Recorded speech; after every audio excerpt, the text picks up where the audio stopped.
Hello again. This is Ross.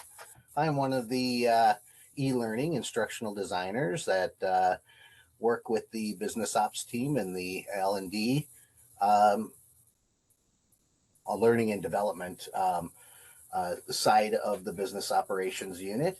And we're here today for the March Coffee Talks on AFCARS. Today's agenda will be welcoming and introductions. We'll have announcements, housekeeping, of course, that wonderful Tennyson warning that y'all get to read again, AFCARS, Mentor of the Month, and closing announcements.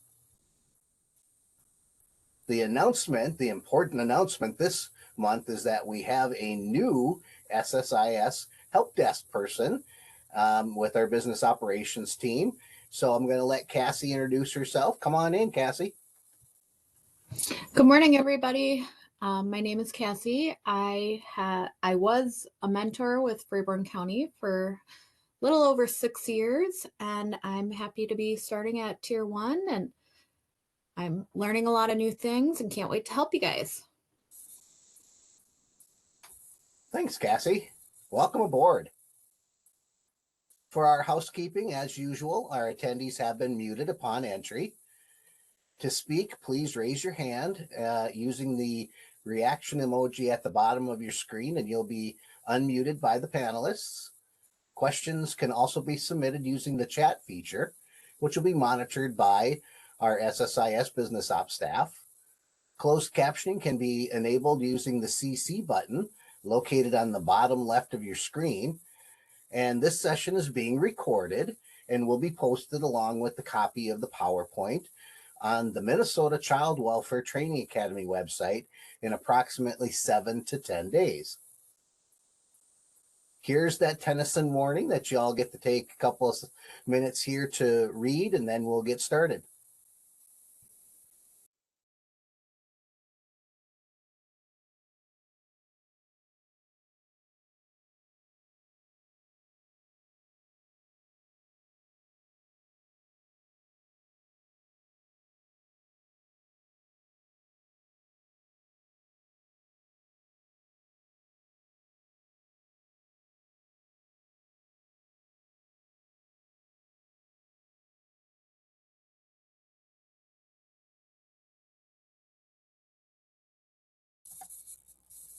Hopefully that was long enough of a time for you to read through this very interesting information on the slide.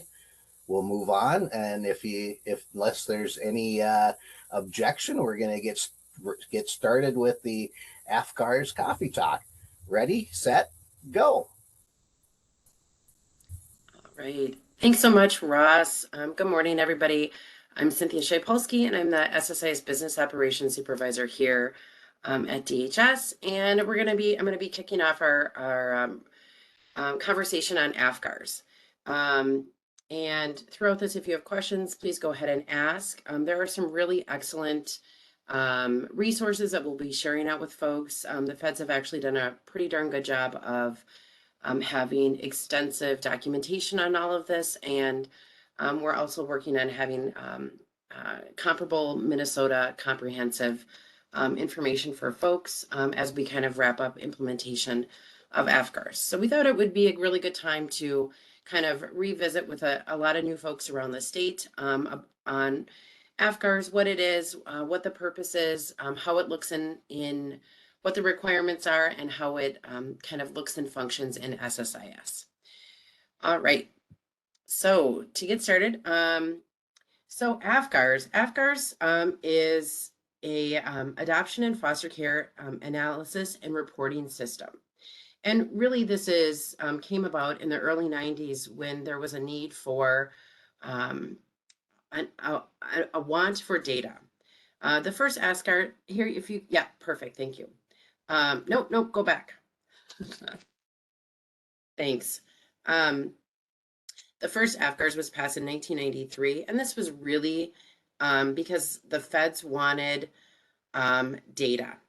They passed this final rule in 1993. It was published, and this was done along the similar times where we were implementing SACWIS, so our statewide automated child welfare reporting tools. So at the same time where we were saying, hey, we should have this statewide system, the feds that the feds were encouraging us and to develop, we also had these new data requirements that we had. And several in the early mid 2010s, I guess I should say, the feds started looking again at, well, what have we been collecting? How has this been working? And they came out to their first revisions of the AFCAR rules in 2016, and then the final rule came out in May 2020. Okay, next one.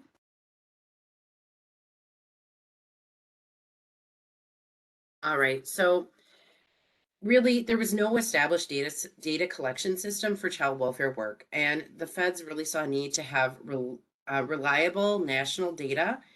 And the purpose of that was, sometimes it feels like compliance for us, but really their desire was to have data so that they could make data informed decisions about really all of their work, their policies, strategies to help prevent out of home placement, and all sorts of other issues related to foster care and permanency. So policy development, program management, and they really wanted to also have, saw the need and heard the need from state agencies, tribal agencies, and all other sorts of public and private partners that wanted to have information and to help them advocate for what was going to be, how to best meet the needs of families and children being served by the child welfare system. All right, so here I just added this slide in here so you could see this chart with data, right? We have a lot of longitudinal data about kids entering care and all of the different characteristics around that because of this AFCARS data. All right, so the other piece of this is that the feds have also been able to utilize AFCARS to help assist in assessing quality. So what that looks like is determining and assessing outcomes for children, right? So they do things like publish the child welfare outcomes report. They also utilize AFCARS and our child welfare data systems to do qualitative systemic reviews. So that looks like child and family services reviews. It also looks like Title IV-E reviews. And part of that is ensuring that those assistance programs, Title IV-E, foster care, adoption, and now prevention, that they're really being efficient and effective, and that if they need to do large-scale changes, that they have that data and information, not only the data, but the quality information contained in our data systems. And aligned with that as well, they're able to target certain specific areas, provide certain grants, allotments of funds, right? People are familiar with Chafee. So a lot of those kind of additional grant programs that are funded by the feds are done so through the data that they get from analyzing AFCARS information. All right. So AFCARS, states and tribal agencies, really Title IV-E agencies, which are primarily states and some tribal nations, they are required to submit two reports every year. They're 6-month reports. The first is October 1st through March 31st, and then the second is April 1st to September 30th. So for us, what that means is we have a little bit of time for to pull the information on the state side and get that submitted to the Fed. So our first submission of the new AFCARS requirements, what we'll call AFCARS 2, is May 15th of this year.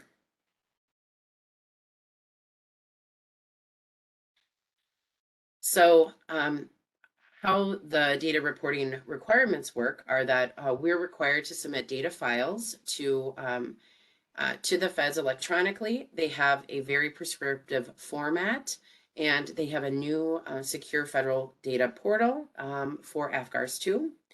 Of course, we have to retain all of the records that we have submitted to AFCARS, and we have to keep any of those records until the last child that was reported is not of age to be in any of the reporting populations for child, for out-of-home placement or for adoption. And we also have a lot of very specific rules for how to handle if we have information that is required that is not available in our system to report or missing. So kind of AFCARS 1, AFCARS 2, what's the difference?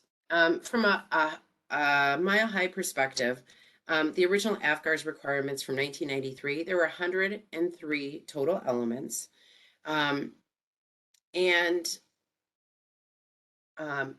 AFCARS 2, we have 186 foster care specific elements and 34 adoption and guardianship assistance elements.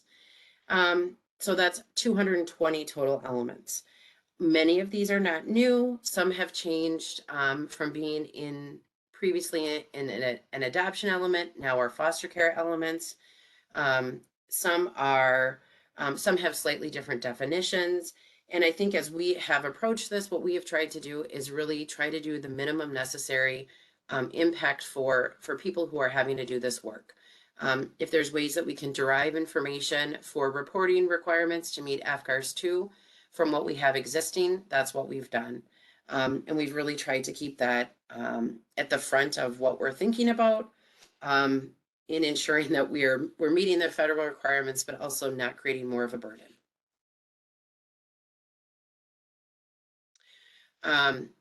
So again, a lot of the changes are done behind the scenes, and a lot of the changes are done actually in the file that we actually submit to the feds.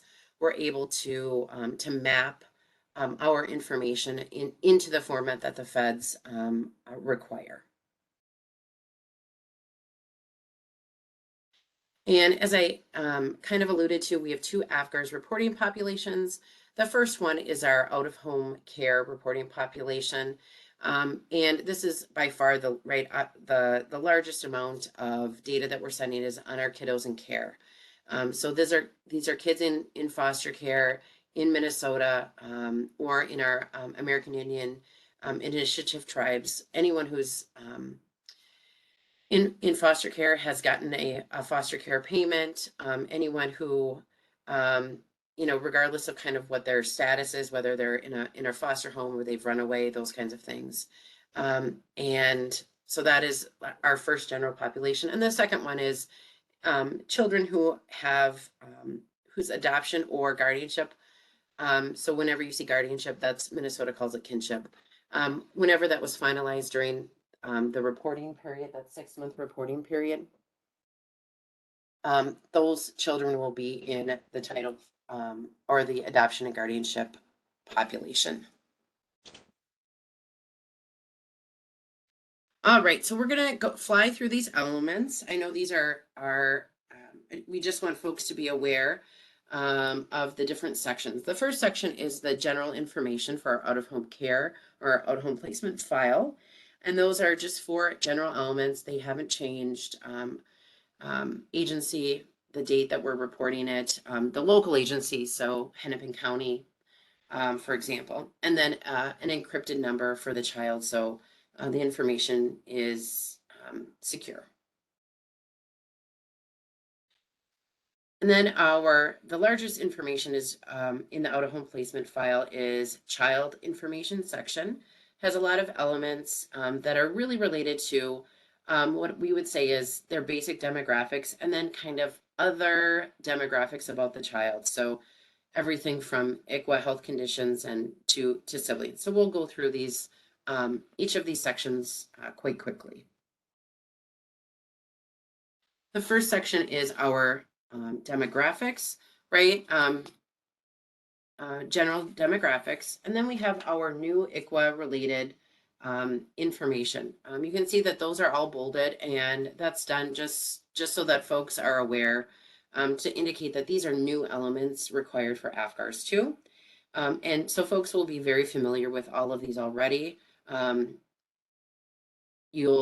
we go through these, most of you will see, hey, we've seen these changes in 2018, 2019, 2020, because we've been trying to do a slow rollout of these changes because there's a significant number of new ones.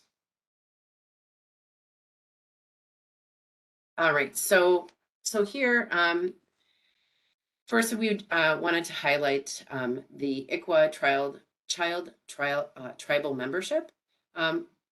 Agencies need to make sure that the race is updated under the person node for kiddos in care. If the child's race is American Indian or Alaska Native, you have to indicate if they're enrolled or eligible for membership in a federally recognized tribe, or not eligible for enrollment or membership, or if their tribal status is unknown. So I think that that's not a significant change for those choices, but it's something that folks need to make sure is getting done. Workers have to include all federally recognized American Indian tribes that they could potentially be, the child could potentially be eligible for membership or enrollment. And it's really important to make sure that the tribal enrollment status is updated whenever that information is received back. All right, the next section we just wanted to highlight was this ICWA inquiry. The ICWA elements are fields that workers are already filling out, but your data is now being collected with a new AFCARS requirement. And here you'll see that the highlighted elements under ICWA inquiry that are being collected.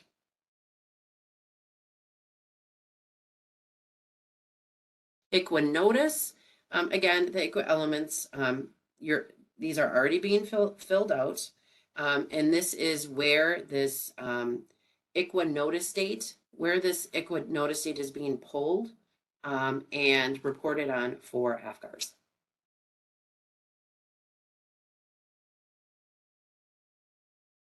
All right, and then ICWA is, I'll just say ICWA is applicable. So here we see AFCARS, we're collecting the data on whether ICWA applies or not, and the date that the determination of ICWA was received from the tribe. So here this is the information, this is where we are pulling this for to report for AFCARS. All right, and then our ICWA determination date, on the ICWA applies determination tab, you'll see that we have our date that the determination of ICWA was received from the tribe. And that's where that is being pulled from. All right, the next child information section is health. We have several new things that are being reported on for AFCARS for this, including health assessments during the out-of-home care placement episode. And first, if a assessment was completed during the placement episode and the date. And then we have several other elements that we have to report on related to conditions, including things like visual impairments, hearing impairments, emotional disorders, developmental disabilities, and all of that. Far too many to, well, they're all out, but I don't need to read through all of them.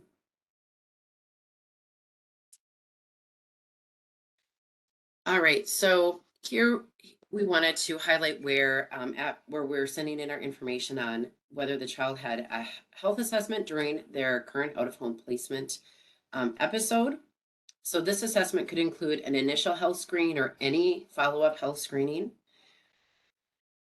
And you need to enter the date that the screen was last reviewed by agency staff as well. The screen must be reviewed for accuracy at least once per continuous placement episode. And when a child's current continuous placement episode is their only continuous placement episode, the last reviewed date may be the same date as the create date, right? So if they've had multiple, we would need to have additional dates. However, the last date must be updated whenever there's a new continuous placement episode for the child, right? New placement, we gotta get that updated. And a data cleanup error will occur if the last date for that health assessment reviewed is prior to the continuous placement start date. All right. Related to those health assessments and the other conditions, workers need to continue to specify the conditions or diagnosis when a client has a diagnosis condition selected. They'll have to indicate if it's previous or a current condition or diagnosis. And while this is not a change for AFCARS, the list of conditions and diagnosis has been considerably revised. So they've added quite a few additional elements, and we do have to report on each one of these for each child. So pretty long list. All right, the next child information section is education. We have had some changes and some revisions with this. We have educational enrollment status and grade level, highest level of education completed at the end of the reporting period. So, you know, if we're reporting in May and the child is in 3rd grade, they haven't completed it, we would be reporting second grade. And then we also are reporting on if a child has a special education, an IEP, or other individualized family service program plan. All right, so here is how this looks in SSIS, our education enrollment folder. It can be found under the person node, and folks should be familiar with adding a new education and filling out all of those education fields. It is required for all continuous placements, 30 days or longer, and it should be current. Current as of date must be within a year before the continuous placement end date. If that isn't done, there will be a data cleanup error for that school enrollment issue. All right, pregnant and parenting. These are 3 new elements that folks should have seen related to youth in foster care and information related to them being pregnant or parenting, and if the youth is placed with their child. Again, these are all new AFCARS reporting elements. They're required for youth age 10 and older in any continuous placement. Reminder that all of the relationships should be entered in the person node, particularly for parents who have or youth who have children, and it should be reviewed every 6 months. And we will be having an additional question out in the next release that will indicate if a parent is actually residing with their child. A youth in placement is residing with their child. All right, the next section is prior permanency. So there's several new elements under this and several that have been amended. Again, those that are highlighted or bolded are completely new. First, if the child experienced a legal adoption prior to their current continuous placement, and so that could be public, private, international adoption, anything like that. There's a specific question related to international adoption. And one of the new elements is that this is also looking at prior guardianship, or what we call kinship, and when that was finalized for that child previously. And there's several new elements related to any financial assistance received for either adoption or guardianship.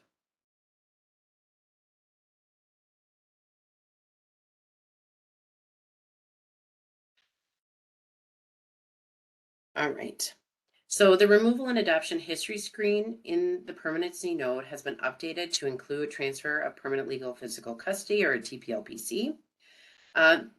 And this is really just to comply with these new AFCARS regulations. A removal, adoption, or a TPLPC history must exist if a child has a current open continuous placement. And you can only have one record for each child at any given time. During an open continuous placement episode, there are certain questions that must be answered. And if left blank, users, you really are not able to save information on the screen, and you'll get an error message. The required questions include: was the child adopted prior to continuous placement? Is this placement a result of a finalized or a disrupted non-finalized foreign adoption? And if there was a TPLPC through court prior to the current continuous placement episode, and then a review date as well. All right, our next section is all child information section is about siblings. There's 3 new elements related to them: the total number, if they are in foster care, and if those siblings are placed with the identified child.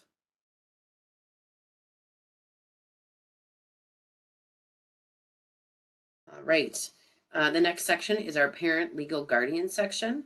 And this section has 9 elements. Again, several of these are new elements for AFCARS 2. This includes the birth year of the person's second parent.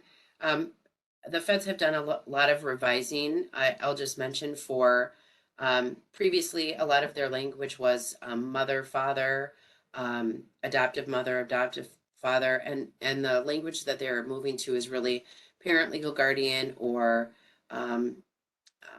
and so it's really non-gendered terms. So that's a change that we're seeing coming from the feds, including in these AFCARS requirements as well. And then the other items are sorry, I was just going to say the other items are really just that tribal membership of the parents or legal guardians, and then also information regarding termination of parental rights.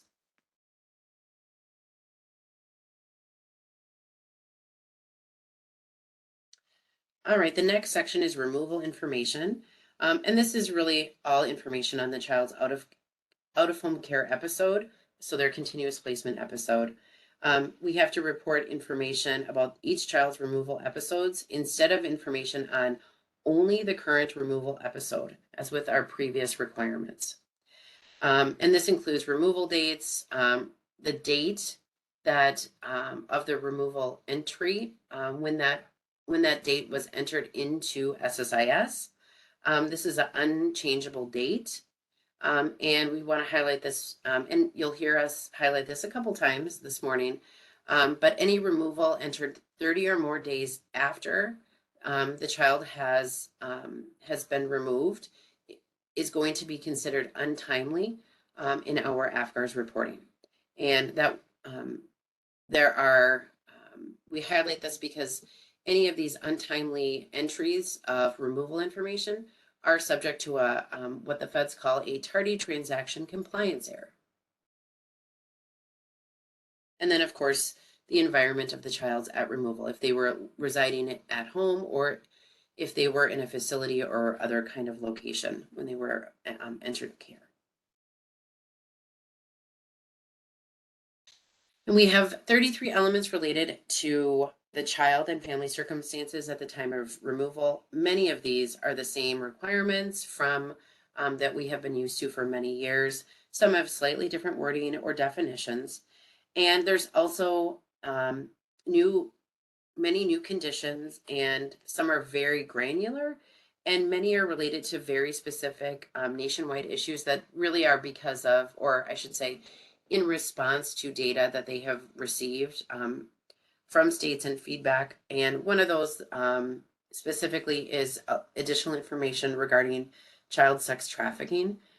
Folks, we have implemented some changes related to that over the past couple of years. And we have several of those new items specifically related. And I've highlighted those new ones in the bottom in bold, all of those new elements, those conditions that we are now going to be reporting on. And so folks, for our kids in placement, we've just highlighted the removal conditions tab in the placement and all of the new items that, all of the new conditions that we are reporting on are highlighted.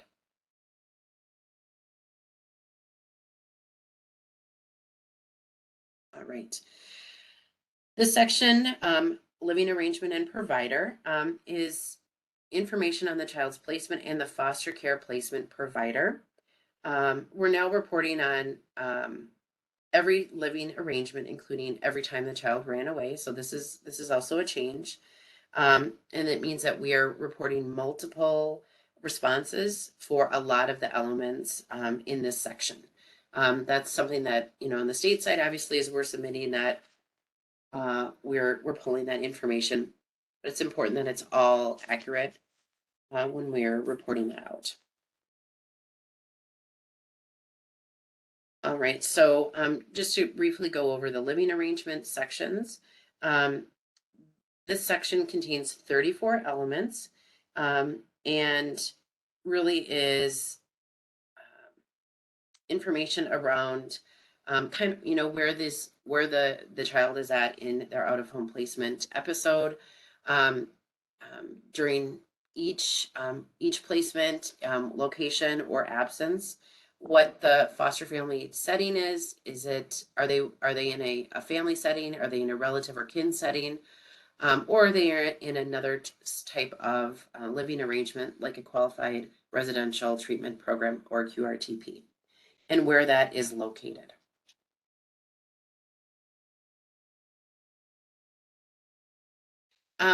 We wanted to highlight again a new placement setting that folks have seen. I know that we have a couple issues that we're aware of with this, but we want to highlight this is a new setting to use when there is a psychological, cultural, or emotional relationship between the child or the child's family and the foster parents, and there's not a legal, biological, or marital connection between the child and their foster parent. So there are a lot of circumstances that may fall under, and I think the really the feds wanted a separate data collected on kin relationships and relative placements.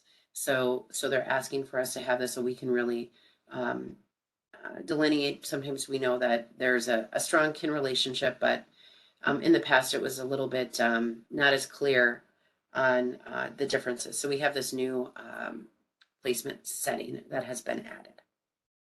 And the last piece I wanted to say about this is that the placement setting must match the relationship between the foster parent and the child. So people may see some issues with that if you're entering that this is a foster family home kin and there's not a complementary relationship. All right. Out of home placement provider info. We have great, with AFCARS 2, the feds have greatly expanded the elements that we're reporting on for our providers. Obviously, we're continuing to report on the demographic information, and we have several new elements of marital status, the child's relationship to the foster parent, tribal membership, and the sex of the foster parents. So those are all of the new elements.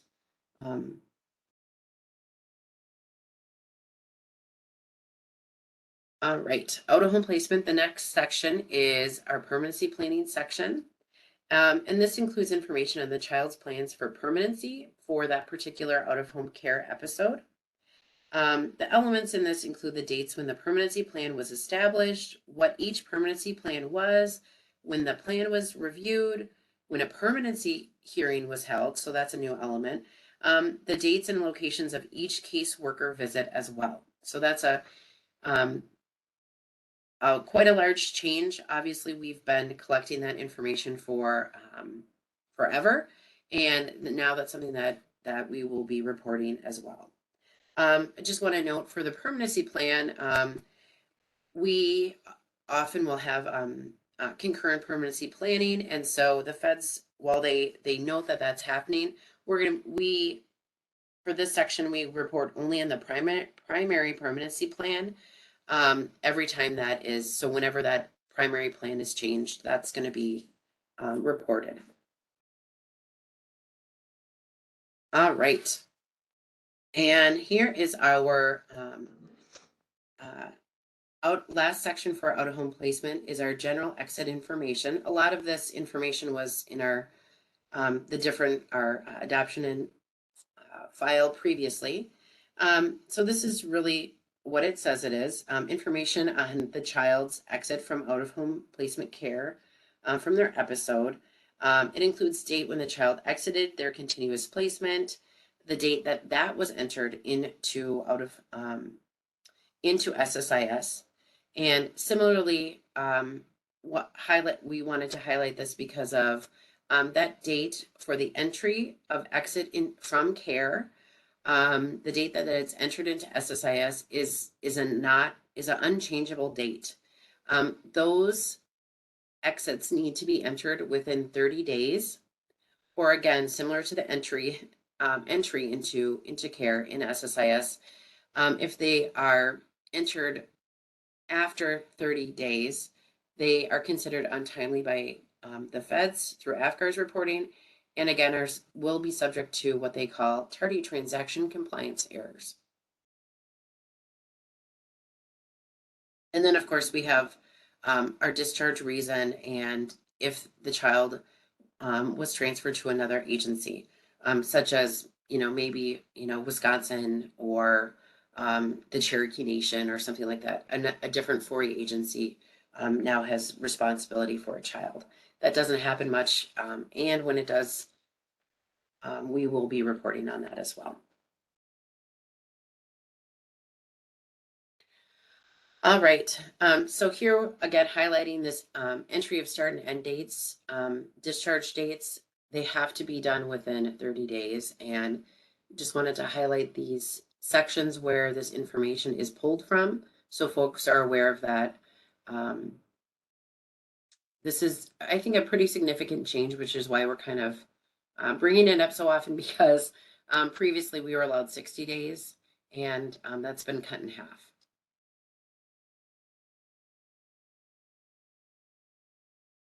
All right. The last section is our exit to adoption and guardianship. And this only contains information if the child is still in placement with the agency, and our exit to adoption or to a kinship situation.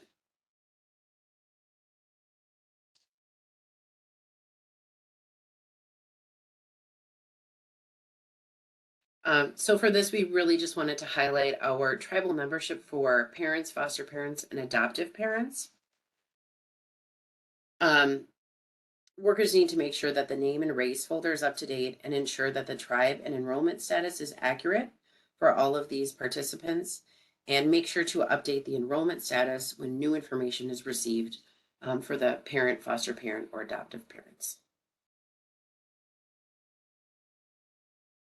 Again, we are also collecting new data on our foster and adoptive parents. The two new relationships were created, kin and kin, previous foster parent, and then kin. So these relationships, again, must match the foster home setting. So if a worker chooses family, foster home, kin, at least one of the relationships of the foster parents must be kin or kin previous foster parent. Let's see. There can be no foster parent relationships that would be considered a relative for these kin relationships. And currently the old kin relationship is still available in SSIS to choose. As you can see, it's highlighted in red, but you shouldn't choose this, and it will be removed in the next release. And if you do choose it, you will get data cleanup errors. So please don't choose that.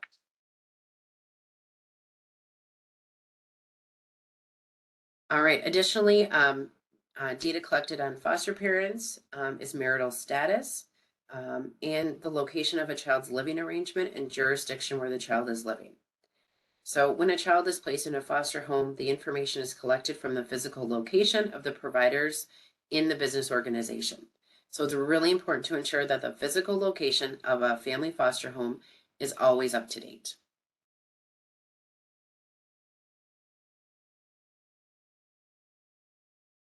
All right, and our exit to adoption and guardianship. Again, exit information when the reason the child has left their continuous placement is either a finalized adoption or guardianship, kinship. And that information, all of this information is now collected and reported in this out-of-home care section, including information on the guardians, the adoptive parents, parent information, I have one thing that's in error here. It's not sexual orientation is not there. That's a mistake on my part, so we'll make sure that that's cleaned up. And also information regarding if there's any assistance, so adoption or kinship assistance. And then if there are siblings in the same adoptive or kinship home as that child who has exited placement. So again, here in SSIS, we just want to highlight there's 2 new questions on the continuous placement screen, and these only need to be answered when the discharge reason is adoption finalized or TPLPC to a relative. So that's, does the child have siblings in the same home and number of siblings in adoptive kinship home?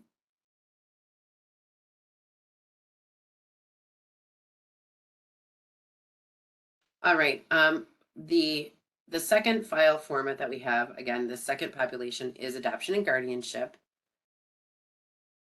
And this is really what we need to report is information that's, again, very general. The Title 40 agency name, so Minnesota, the date we're reporting it, an encrypted number, child demographic information, and then information specifically about the child's adoption or guardianship, kinship assistance agreement, and that includes the type of agreement, the amounts, dates of that agreement, and if it's terminated as well.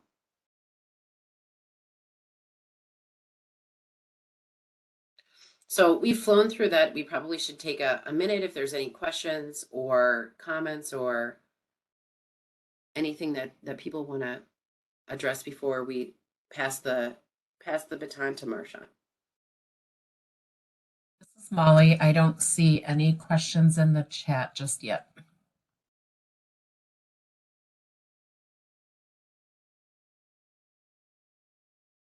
Marsha, you ready to dig into repository? Yeah, let's try that. Hopefully everybody can hear me this time. Been working hard on this audio. Let me know in the chat if you cannot hear me, please. And then Molly, hopefully you can let me know because I won't see that. So we want to talk a little bit about repository. So we've talked a lot about AFCARS. And repository isn't just about AFCARS, but AFCARS is a big component of really why we run the repository. So the SSIS State Repository is a statewide database that consists of client information from all the counties and tribes that use SSIS, excluding some information such as case note type details. So the repository allows agencies to monitor specific data elements from SSIS Worker in order to review and follow up or fix errors, right? So each agency is expected to run the repository regularly in order to view and follow up on repository errors accordingly.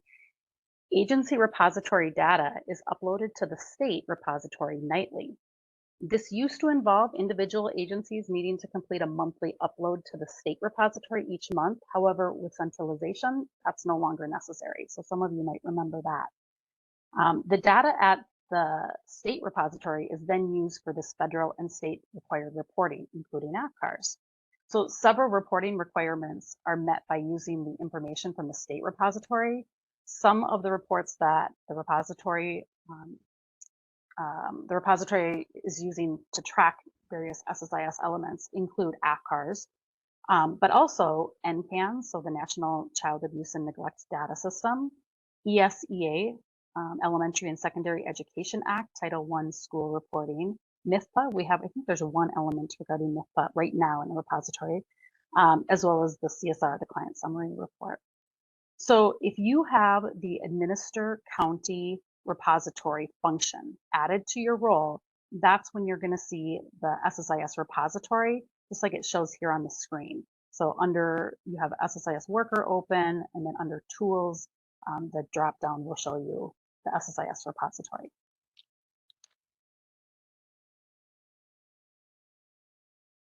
So there's 2 primary actions available within the repository, the read and the results actions. Either action can be accessed from the Actions tab dropdown or from the quick action icons shown on the quick add bar here in the repository screen. So read is the first step in the repository. This is the process that gathers the information together and checks for errors before they can be displayed within your results section. So if you recently did a read and are only wanting to view results from the last read, you don't have to do a new read. You can just go right to the results screen. So I know I would do this when I used to run this for the agency I worked for, maybe a couple times throughout the month to see if things were getting cleaned up. So your repository quick add bar may look like this, or it might be a little different. It all really depends on how your how your SSIS access is, right? But at this time, since upload is no longer needed, most of you will only see, if you have repository access, you'll only really see the couple of actions and use the reading results actions. Next screen. Thanks. Okay, so after clicking read, the read window will open up, and this is what it looks like. So start by clicking clear. It's in the bottom left corner of the screen to clear out any data from the previous read, right? Then choose your begin date to read, which is up towards the top there. You can see where it says begin date to read.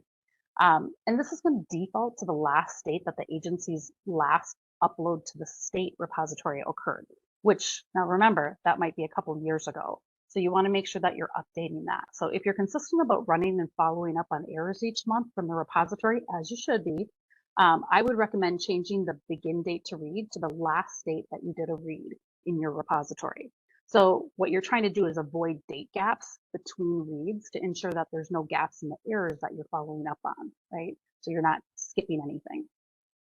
So keeping the begin date to read to just what you need to avoid those gaps is going to be the best. And also ensuring, of course, that you're running a repository read at least monthly is going to help reduce the time it takes to run the read compared to if you're leaving it as the last upload date, which again, might be a couple years ago. So then you're running it for a couple of years worth of time.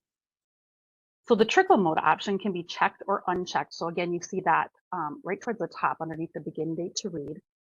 So it can be checked or unchecked. It's really your preference. So if checked, this option will have SSIS prioritize SSIS worker response times over the repository read response times, right? So the repository will take longer to run when you have this checked, but the workers in your agency using SSIS at the same time will be less impacted than when trickle mode is not checked. So another option that you could do, because it can take quite some time to run this if you're a larger agency, another option might be to run the repository on times that you have less workers using SSIS as well. So if you want to try it without the trickle, you might run it early in the morning. I know I used to come in like at 6 a.m. and run it for our agency just so that it wouldn't take me hours. It might take me 20 minutes or something like that. Therefore, less potential affected users by that slower response times, and you also get it moving faster. Next slide. So once you've clicked on read, right? So once you've run the read, it takes a couple of minutes. Again, it can take 20 minutes. It can take longer if you're a larger agency. So it really depends on, what's the amount of data that you're running through here? What's that time span that you're running this for your agency? How much changes might be in here, all of this. So this is an example. This one, you get the pop-up when it's done, and it tells you how many non-compliant errors are logged and says, please see the results screen. So once the read's completed, you see that pop-up window. It indicates how many errors. Just click OK to close the pop-up window, and then you're going to click the results button. So you see the results button at the bottom of the read screen. So the filter screen, once you click results button, it brings up this filter screen, right? And this has changed a bit over the years. So if you're looking at any of our older documentation out on the SSIS worker documentation page, they might look a little bit different than this. So it's kind of more simplified than it used to be. So the filter screen allows you to select all or just specific results to appear in the results grid. So choosing a report period in the upper right corner, so it's almost kind of hard to see, but in the upper right corner there, you see report period, and you're choosing that. I usually would pick the same as the begin date to read, so that can help exclude some of your older errors that you might have followed up on already.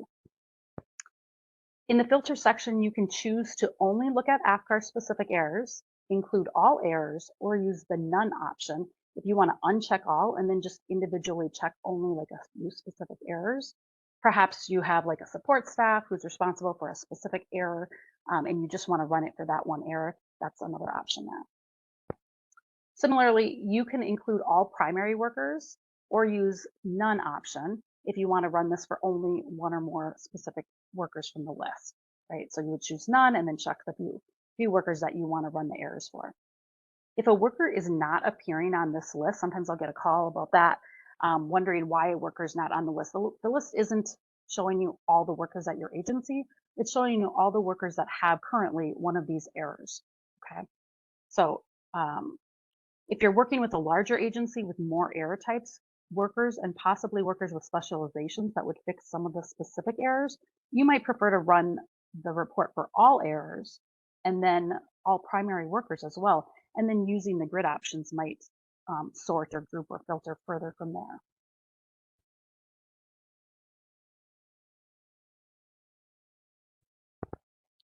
So besides the filter row, which is located at the bottom of the grid and reminds you what you may have filtered in or out from the filter screen, there are 4 sections on your repository results screen.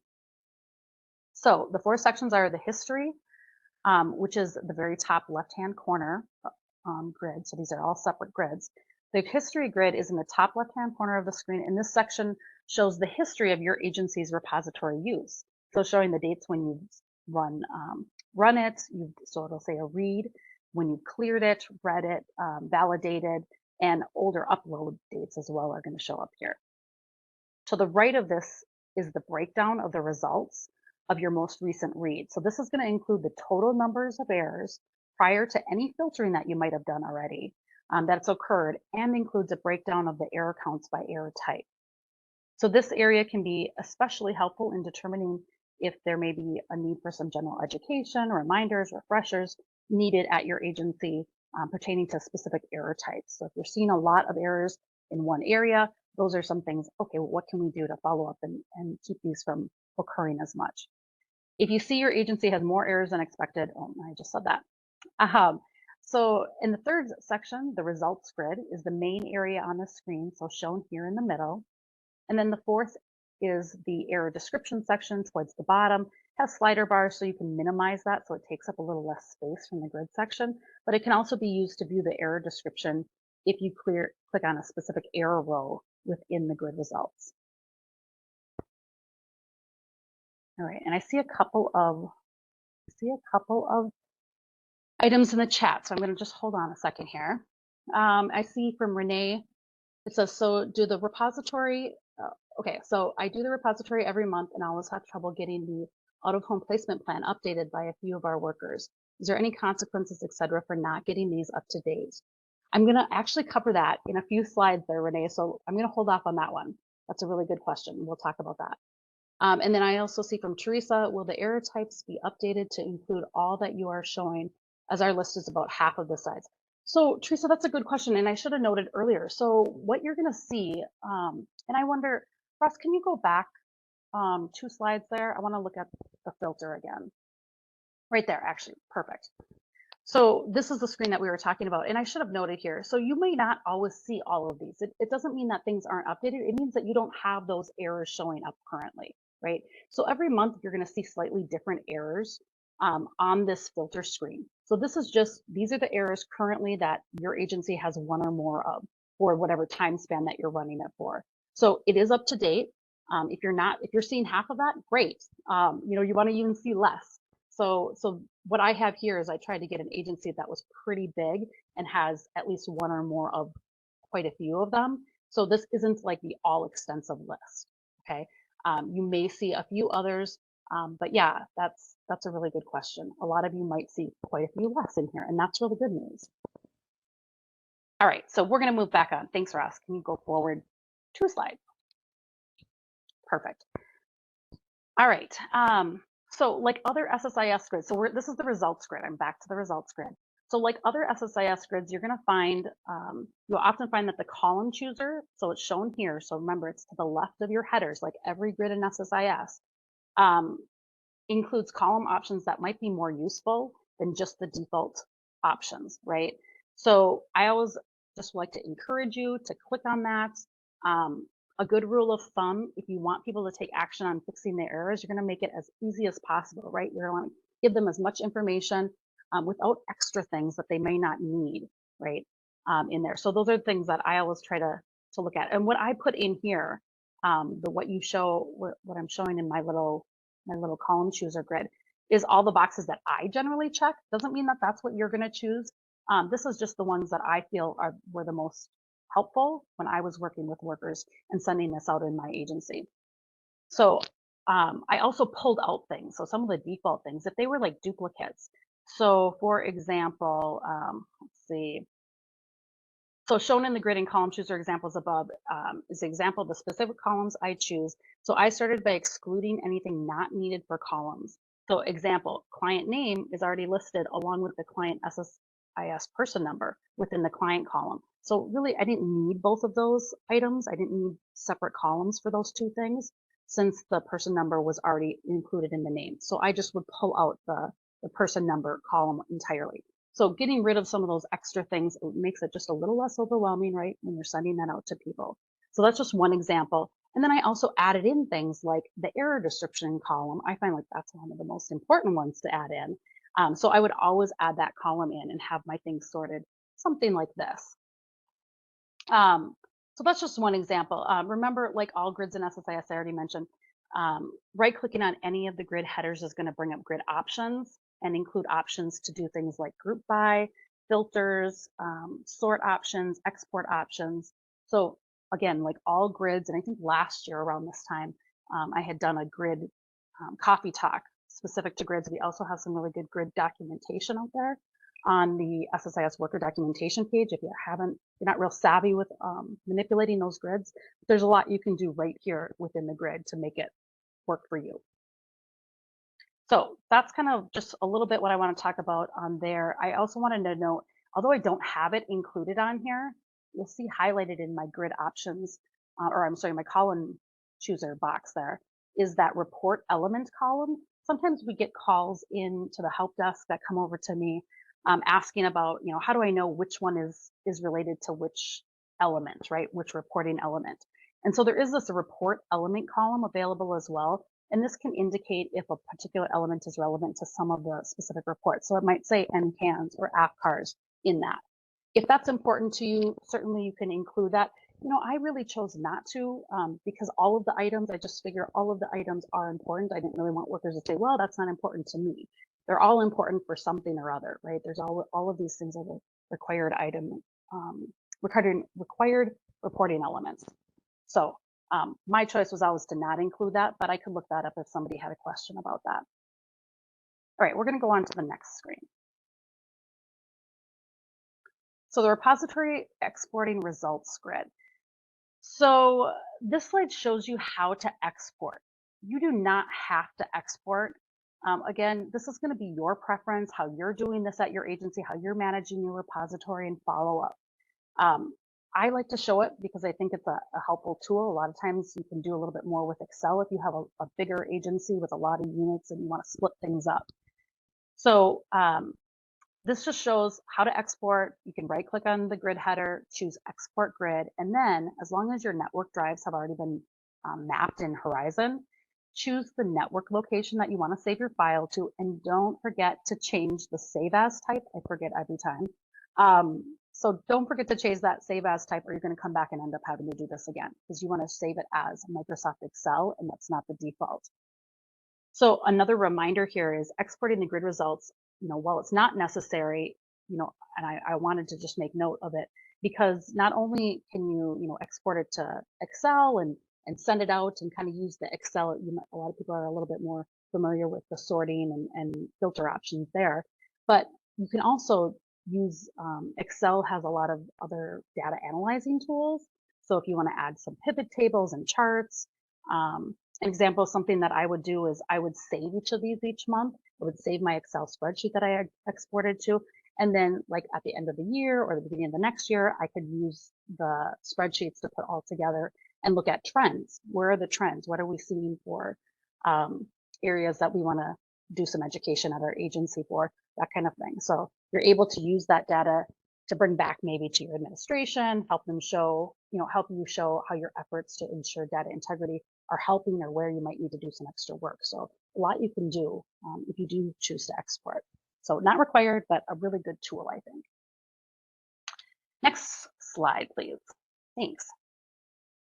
So repository grid results. So this is what it looks like. Just want to give you kind of like a quick see. So this slide just shows what the grid results look if I export to Excel. And so from here, you're using the various tools from Excel to work with that data. So sorting, filtering, analyzing as you see fit to help you manage your repository errors and AFCARS errors. And we're going to go through a few of these common repository errors and fixes. So things that we do get questions on, or that I've questioned, I know over the years going through it as well, things that aren't always obvious. And so you had to do a little research to figure out. So repository common errors and fixes for 0013, 0023, that is the same ones that Cynthia already mentioned a couple of times. Again, we're going to just keep kind of hammering at that, is that continuous placement start or end date is more recent than the TRAN date, which is the transaction date. That's talking about when you actually entered it into the system, right? So you don't get to choose what's recorded for that. The system records when you enter something into the system. And if it's more than that 30 days from when it should have been, then we get those errors. These two errors are not fixable, okay? So you can't do anything with them. They're going to show up on the repository. It's really for your information. So you can decide, hey, do we just have one or two of those? Maybe that's not that huge of a thing. But if I have a trend of, hey, certain workers or certain units commonly have these errors, we need to be talking within our agency about how are we gonna get that on track and make sure that those are timely. So what are the processes we might put in place? So AFCARS report sees these as an inconsistency. And so we intentionally do not reset the start entry date nor the discharge entry date on those continuous placements each time you edit them. So remember, it's not just about late entries, it's also about if you're going back to that continuous placement and editing things, you want to make sure that you can edit certain things, but if you're like deleting and trying to recreate something, thinking I'm going to fix it, sometimes that creates more problems because then you're even less timely. So currently, once you enter it, it just saves that entry date as is, and then you can edit certain fields, and you should try to fix things that way. If you're having trouble, call the help desk. Don't just start by deleting the continuous placement and re-entering it, especially if you're already were late on that. So keep those things in mind. Those are really important. That 60 has now turned into 30 days, and so we want to make sure we're as timely as possible in those. It's going to be harder and harder to meet. Let's go to the next one. So here's that 410 error. I think this is the one we were talking about, Renee. So repository error 410. Well, the 410 error is not actually AFCARS specific element. It is a repository element because out-of-home placement plans are required by the state and federal laws. So this is a good way to ensure this required piece has been completed. So I have it as a common error because it's really a common one that questions come up about how to fix, why isn't it being fixed? Workers will often say, I have it, it's in there, it's active. They're not sure either what the heck the problem is, right? So there's 4 things that I find that are really the common culprits when I get a worker saying, hey, I did it. And you're saying, nope, it's still on the repository error. So the 4 things that we look at, and you can share this with workers as well, are really all having to do with the setup of the plan, okay? So I have a couple of examples here. So example 1 here is for the open placement, which the system cannot find an out-of-home placement plan linked to. The link occurs when the out-of-home placement plan setup has the correct continuous placement and placement info chosen within the setup. So really, it's quite often that a worker says, I have a plan, right? They maybe copied a previous plan, they've updated their plan, it's in the system, it's activated. However, you still get this saying, hey, there's nothing, because this particular report is starting from the out-of-home placement plan. It's not starting from their work group, it's starting from not the out-of-home placement plan, the continuous placement and placement. So it's starting from that placement and it's saying, okay, there's a placement here that's open. Where is this out-of-home placement plan? It's looking for something linked to that. So if you're called in the setup of the out-of-home placement plans, workers have to choose the continuous placement, the current continuous placement span, as well as the placement span. Oftentimes, they will maybe make a copy of a previous one, not realizing they didn't update the setup. or not realizing it has the same, like there was this vendor or provider was a previous provider as well. And so they see the provider's name, they think, oh, we're good to go. But they really should click on the drop down in the setup to look at that placement to see, okay, is this the provider? Oops, I think you're moving stuff in front of the screen there, Ross. Thank you. So they really need to look at the continuous placement and click on the drop down to look, does this continuous placement have an end date? The one that's chosen in the setup. In the placement, in that placement field, do they have the current one that has no end date? So it'll say, 5/24/22 to the present. If it shows an end date, this isn't the current placement then, right? Maybe that provider was the same provider as a previous placement. So those are the two big ones that I find. Other common issues also related to the setup would be for the effective from and to date spans to be incorrect. So maybe not covering the current dates. So maybe they just didn't they made a copy of the last one and didn't update it, or they made a typo. And so you look at those effective dates and it doesn't cover today's date. And so when I'm running the repository today, it's not actually, there's not a current plan, right? If it's not covering today's date. And then of course, another one is it's not activated. So number two, example 2 indicates the last placement doesn't have the required OHPP, even though it's closed. If the placement was over 30 days, it would have been required to have an out-of-home placement plan. So sometimes we'll get a call saying, hey, this placement's closed, so I don't know why I'm getting this error. If that placement was over 30 days, you still should have had an out-of-home placement plan, and the system's looking for that. If it was less than 30 days, the repository is still going to pull it up because it's looking, hey, there was a placement in this span that you ran for, and you don't have an out-of-home placement plan. You can ignore that one, okay? But if it was more than 30 days, it really needs to have that out-of-home placement plan. So the fixes for these problems. So you have a worker, they figure out, oh shoot, I had activated it, but I have the placement was chosen wrong or the dates are wrong, right, on the activated copy. I'm going to make a copy of my current out-of-home placement plan. I'm going to correct the setup information, and then I'm going to activate that version and change the one that had the mistake in it. I'm going to change the status to discard. Okay, discard means there was a problem with it, so it wasn't really relevant. Let me see, I want to go back to Renee's question there. I know she had some. So is there any consequences for not getting these up to date? So for the out-of-home placement plan, like I said, that's not specific to AFCARS. I mean, the consequence is you're out of compliance with state and federal laws. And so if there's, if the courts are looking for those out-of-home placement plans or whatever it may be, it's really you're out of compliance with those things. They are required. They need to be in. I hope that answered the question, Renee. I'm going to move on to the next one. So another repository common errors and fixes that I would find is this 4026. This one used to drive me crazy. The error description is that the monthly foster care amount, continuous placement start date, and it would give you the continuous placement start date screen. It's looking for a payment, right? It's saying the screen is the payment, and there's a placement, and there's no payment checkbox. So this error appears when a placement has lasted 30 days or more, and there hasn't been a payment associated to it. So it's literally just looking at, you have a placement, there's no payment, and you didn't indicate on your placement that there wasn't going to be a payment. So that's all it is.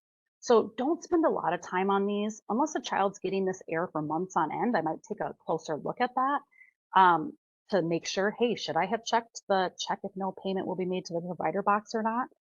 But otherwise, more often than not, the majority of these get resolved just in the normal process of business. So, and if payments are in fact missed, you're going to get a call, right? If you're not paying somebody, they're going to call you. So for the most part, I know I would usually filter this one out and just kind of scan through it each month and see if, hey, am I seeing one month after month that I got to follow up on? Let's see, I have a couple of questions here. Can you explain if no signatures can be acquired for the out-of-home placement plan, as you need those to activate the out-of-home placement plan? Oh, Rosie, that's a good question. That is a little different than what we're talking about here. I think that's a little bit more policy related. So I'm gonna get back to you on that one, okay? Because I want to make sure I give you the right answer on that and what policy is given. But you're right. They're supposed to be activated after you have a signature, or I believe if it's court ordered is the other option. And Cindy says, we're usually having to wait to activate it because we're not able to get signature. Okay, so along the same thing, which can take a few months. Yep, and so if that happens, again, you want to just make sure that you're checking these and following up. This is another good reason to be following up with workers on these repository errors. Hopefully it's not taking a few months. If it's taking a few months regularly, I guess that would be something to talk about if there's other processes we can help help ensure that we're getting things signed more timely than that. But if you know, at least you still have this to go back to and look at, okay, did we get it signed? Has it been on here, you know, for a long period of time? So you guys kind of make it work for, you know, what makes sense in our agency. But it is required to be in here as soon as possible within those 30 days so that you have an active plan. All right, we're going to move on to the next one is 4049.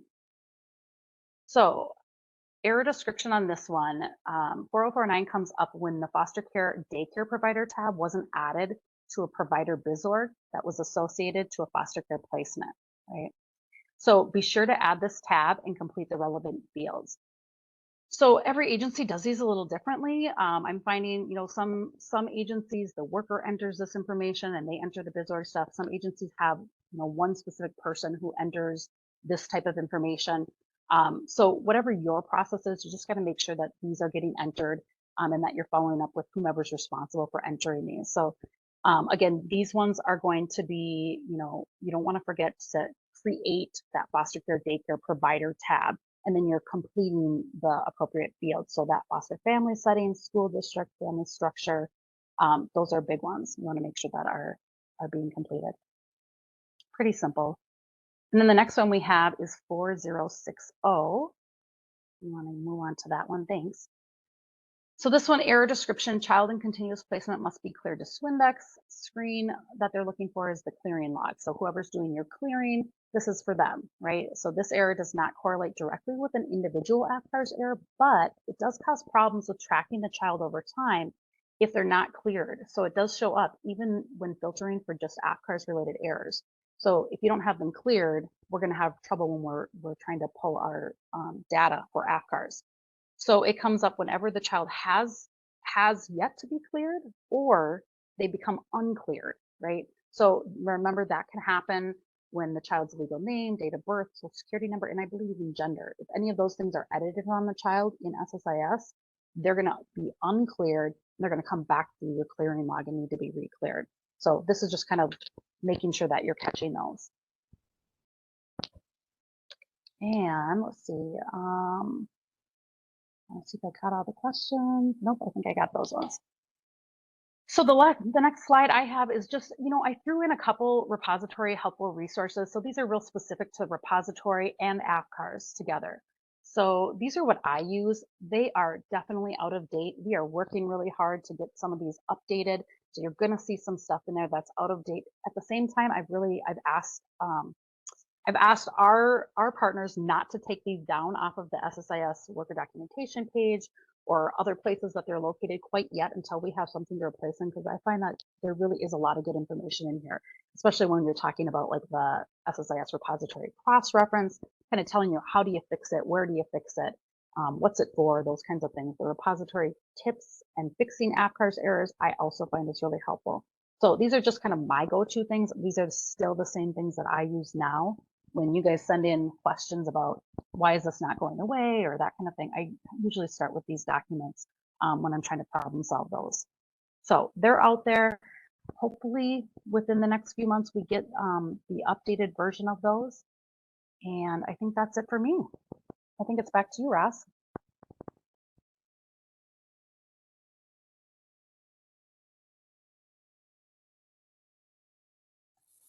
All right. Well, that's a lot of good information, Marcia and Cynthia. As always, we want to remind you of the SSIS resources that are available to you. So you can go to the SSIS resource page. There's a screenshot there of it for you.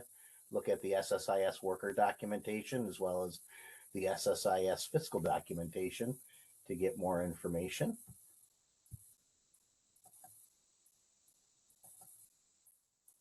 Oops.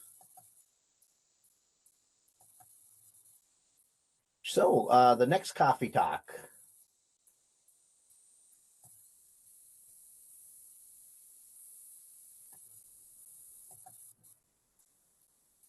Save the date for April 11th, 2023. This is going to be our open discussion coffee talk. We had one of these before, and it seemed to work out really well, so we're having another one. If you'd like to send questions, send it to heidi.morris@state.mn.us. Registration information will be coming soon.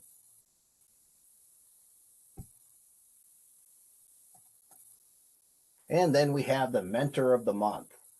This month we'd like to celebrate Joy Beebe from Freeborn County as Marcia's Mentor of the Month. Joy is always great to work with.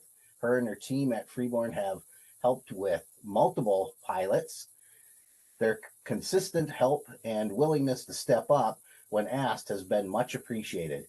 We are also thankful for our new addition, Cassie, who comes from Freeborn. We appreciate you and your team, Joy. Thank you. If your agency is interested in setting up an individual agency session with our SSIS staff in person or virtually, please contact us at the SSIS Help Desk.